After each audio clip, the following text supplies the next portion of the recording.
Arizona, homeowner's best friend.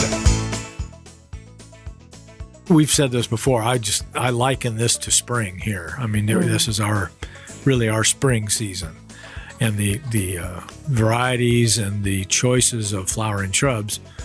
We'll just leave that to the local expert here on B&P grown flowering shrubs. But there's pretty wide variety, wide selection.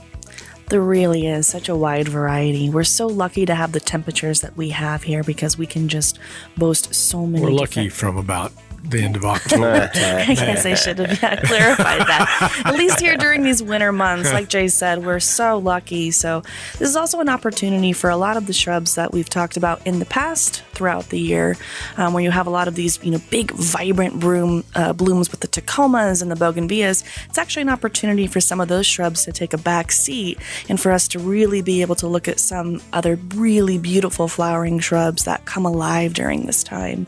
So something that you're going to start to see blooming pretty readily here is going to be any of your cassias. So these are large shrubs that can be like a grayish to a greenish color. Some of them have really small leaves. Others almost look like soft needles. And the bloom that they have is just so vibrant. It's a beautiful yellow color. And it's often not something that you're going to notice if you're just driving around. And they tend to blend in, but in the wintertime, they just come alive.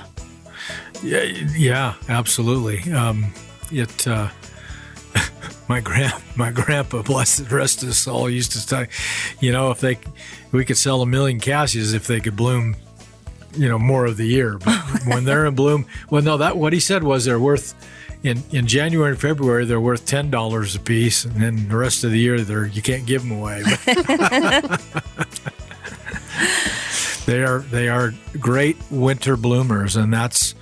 Again, even with our drought-tolerant, hot weather-adapted material, there's not a lot of them that will bloom in the wintertime.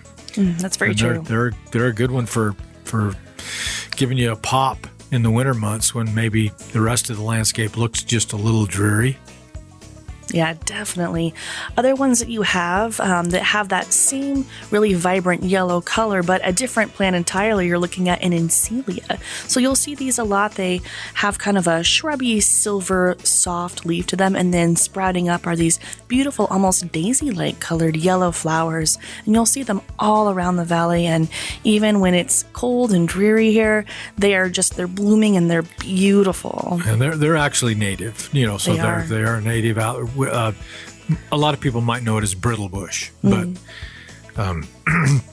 they almost disappear in the heat, hence the name brittle. If they don't give it enough water, they survive by just kind of drying up and almost going away, just sticks and stems out there, and a little bit of rain and cool weather, and boom, there you go. There's places between that Gonzales Pass going into Superior, those hills over there are just solid yellow in the wintertime.